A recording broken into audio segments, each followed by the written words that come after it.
Assalamualaikum warahmatullahi wabarakatuh. Izin memperkenalkan diri, nama saya Muhammad Farel Akmal dengan NIM 1033378. Saya dari Universitas Pendidikan Indonesia dengan Fakultas Pendidikan Olahraga dan Kesehatan dari Program Studi Pendidikan Jasmani, Kesehatan, dan Rekreasi. Nah, jadi pada pertemuan kali ini saya akan membahas tentang buku Psikologi Olahraga bab 7 dengan tema manajemen kecemasan dan penampilan olahraga. Baik, selanjutnya kita langsung kepada materi saja. Yang pertama itu dalam sebuah fenomena internal emosi yang tidak dapat dinyatakan secara jelas dan sukar untuk diteliti secara ilmiah. Nah, emosi sangat penting dalam kehidupan beraktivitas, termasuk dalam aktivitas olahraga. Membangkitkan keadaan emosi di dalam proses latihan dan pertandingan olahraga sangat diperlukan sebab seringkali menjadi penentu kemenangan. Nah, yang pertama ada stres, arousal, dan kecemasan. Merupakan tiga hal yang berbeda dan sering tertukar. Dalam olahraga kompetitif, stres merupakan hal normal. Nah, jika masih dalam batas-batas yang normal, seperti itu. Arousal merupakan salah satu stres yang harus ada dalam diri atlet menjelang pertandingan. Kenapa? Arousal ini sangat penting karena hal ini berfungsi sebagai kesiapan mental dalam menghadapi pertandingan. Jika stres yang dialami atlet berlebihan, maka atlet itu akan mengalami kecemasan yang membuatnya tidak fokus pada pertandingan. Selanjutnya, stres juga merupakan tekanan pada diri seseorang yang ditandai dengan perubahan fisiologis maupun psikologis. Nah, perubahan dari stres ini akan berkelanjutan dan berakibat menjadi kecemasan. Sedangkan stres mental yang diakibatkan oleh adanya perubahan dalam diri seseorang dalam batas yang normal justru diperlukan agar memiliki arousal dalam diri seseorang tersebut. Nah, selanjutnya kecemasan ini memiliki dua jenis kategori. Yang pertama ada kecemasan bawaan dan yang kedua ada kecemasan kondisional. Nah, jadi kecemasan bawaan ini yaitu sifat cemas yang telah melekat pada diri seseorang yang merupakan sifat bawaan orang tersebut. Nah, selanjutnya ada kecemasan kondisional yaitu gejala khusus bagaimana keadaan individu menghadapi situasi tertentu yang mengganggu. Nah, selanjutnya ada kecemasan yang juga memiliki dua sumber. Yang pertama sumber yang bersifat situasional dan yang selanjutnya ada sumber yang bersifat personal. Situasional ini sumber yang eksternal seperti misalnya ketika pertandingan dia merasa gugup karena ditonton oleh banyak orang atau mungkin menghadapi lawan yang kuat. Lalu ada sumber yang bersifat personal seperti dari dalam diri sendiri, seperti itu. Lalu selanjutnya ada kecemasan dalam diri atlet yang dapat berubah-ubah seperti sebagai berikut.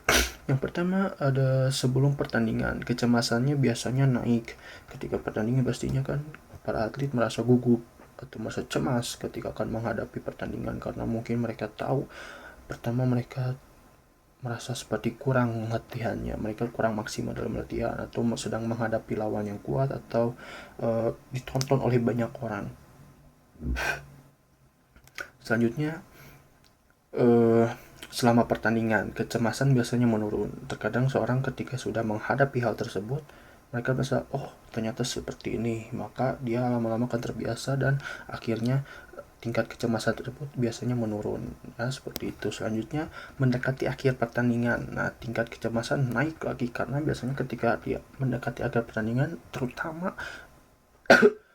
ketika skornya dekat, seperti contohnya pertandingan bola basket skornya yang dekat, pasti setiap atlet tersebut merasa cemas ketika waktunya sedikit, apalagi kalau mereka sedang keadaan kalah, tertinggal skornya, ataupun ketika mereka sedang memimpin tapi skornya tipis, mereka pasti akan merasakan cemas karena mereka merasa terkejar seperti itu, terkejar karena akan kalah ataupun sulit menang seperti itu. Selanjutnya ada 4 tahapan dalam proses ketegangan yang saling berhubungan. Yang pertama tuntutan lingkungan, persepsi pada tuntutan, respon terhadap ketegangan, akibat yang terakhir ada akibat dari perilaku. Nah, selanjutnya dalam menjelaskan hubungan antara arousal terdapat dua teori yang digunakan. Teori dorongan yang dikembangkan oleh Hulse tahun 1943. Nah, jadi teori dorongan ini merupakan teori multidimensional yang menggarap penampilan dan proses belajar dan teori. Dan selanjutnya ada teori U terbalik yang dikembangkan oleh Dodson tahun 1915 yang merupakan cakupan dari berbagai subteori yang menjelaskan mengapa terjadi saling hubungan antara arousal dengan penampilan sehingga terbentuk kurva persamaan kuadrat. Nah, selanjutnya ada arousal dapat diukur. Nah, dengan melihat perubahan-perubahan tanda secara psikologis seperti denyut nadi, pernapasan, perubahan biokimia, dan dengan serangkaian pernyataan dengan menggunakan skala numerik dari rendah hingga tinggi. Nah, lalu kecemasan kondisional juga dapat diukur dengan menggunakan pengukuran yang bersifat umum, sedangkan kecemasan bawaan dapat diukur dengan menggunakan catatan pribadi dan multidimensional. Nah, selanjutnya pelatih juga dapat menggunakan 4 teknik untuk manajemen kecemasan atlet, yaitu melakukan teknik intervensi. Yang kedua, mencari sumber ketegangan. Yang ketiga, ada pembiasaan. Yang terakhir, ada menggunakan teknik-teknik khusus. Nah, lalu ada juga manajemen kecemasan lain yang biasanya digunakan, yaitu manajemen kecemasan kognitif dan somatik. Nah, ada dua teknik manajemen kecemasan kognitif, yaitu teknik menghentikan pikiran dan membuat serangkaian ulang. Sedangkan teknik interval yang biasa digunakan dalam manajemen kecemasan somatik adalah teknik pernapasan mendalam dan relaksasi secara progresif. Nah, sekian saja pemaparan materi tentang bab 7 ini. Mohon maaf bila saya ada salah-salah kata. Wassalamualaikum warahmatullahi wabarakatuh.